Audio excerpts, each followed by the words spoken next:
last year, getting off to a good start and then being sidelined with the concussions?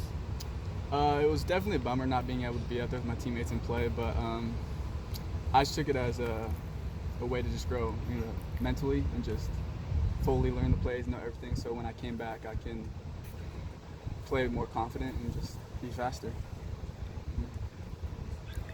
Were you? Obviously you wanted to play, but I feel like you were safeguarding your health by holding you out with those concussions. Yeah, a little bit.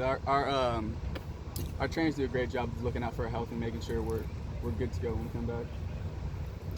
What do you think is the biggest thing you've improved on since last you've been out? Just being a better teammate, I'd say. Just also being a leader, just being more vocal, helping the younger guys out, and just my blocks, making certain blocks help get runs going and help other guys get in the end zone. How do you think you've been doing in fall camp?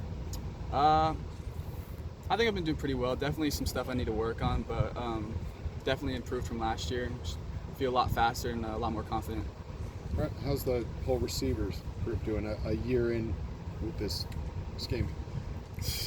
Completely different. Like, we were watching film the other day, and just everyone is just so much better. All the guys are playing a lot faster. Everyone knows their role, knows what to do and everything, and yeah, it's just a lot faster. Was there an element last year that you kind of at times, like the whole group kind of didn't know what they were doing or where to go or what route to? Was there an element of that a little? I wouldn't say they didn't know what to do, but I'd say some guys, including myself, played with a little bit of worry of making sure they're doing the right thing, whereas now everyone, the only worry on their mind is like, I don't want to mess up because I don't want my teammates down, so now everyone's just pushing harder to make plays for each other.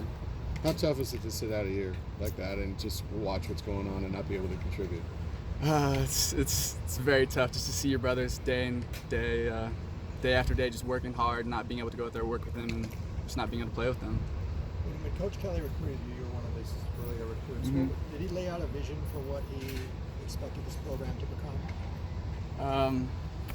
Just like any of those other programs, just successful programs, win a lot of games, and yeah. He never got into specifics, so we're going to win the national championship, we're going to go to the Rose Bowl. It was never really about that. It was more about just growing as men, growing as players, on and off the field, and just being great football players, great men out, great husbands one day, and just What about Coach Kelly's message resonated with you? I feel like a lot of coaches in recruiting will tell you those exact same things.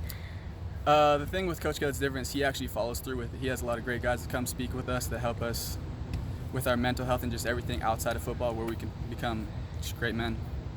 It's probably been asking all the fastest guys on the team. Who are the fastest guys on the team? That's a tough one. Kaz is definitely up there. I'd say Keegan too. Jalen, and probably Demetric Felton. So those are probably the top ones. Darnay?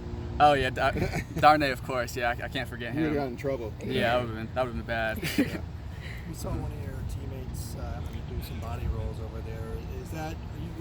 Jason Harris was talking the other day about player accountability. Mm-hmm. Has that become a big thing where you guys are kind of taking that into your own hands and kind of policing yourselves? Yeah, I think for us is we want to be a team that's player-led, not coach-fed. So all the players are taking it, or stepping into the role of being leaders, and we're holding each other accountable. And like roles, if you have a mistake, if you have a loose ball, you fumble, you have to have balls roll through it. It's just a little punishment you have to do. How are you feeling confidence-wise about returning punts? Extremely confident, yeah. Coach Frost is a great punt return coach and gives me all the tools I need to be a great punt returner. How confident is the team in general heading into Cincinnati? Very confident. We're very excited. Last year didn't go our way, so now we're just super pumped to get out there and just prove everyone wrong. Are you going to be able to use that as motivation? Oh yeah, definitely. Yeah. In what ways do you think this offense has the most area to grow from last year? It seems like there's a little bit of momentum building, but where else can you take that next step?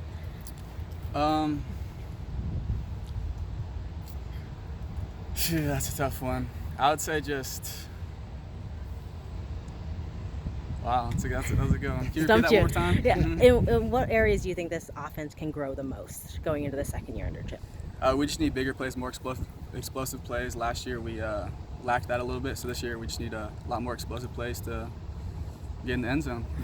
When you think about the playmakers that you have, who do you think are those guys who can make those plays for you?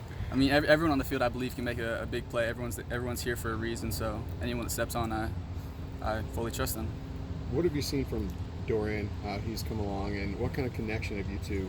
With a quarterback receiver, there's always about that connection. How have you guys developed that? Dorian, he's stepped into the role of the leader for sure. He's grown a lot on and off the field, and as for the connections, as I said, he's a leader. He gets on us, so after practice and stuff, we'll stay, throw a little bit, work on our chemistry and all that. So now when we're playing full speed, he kind of knows what I'm thinking, what I'm going to do, and same for him, or same for me about him. Got it.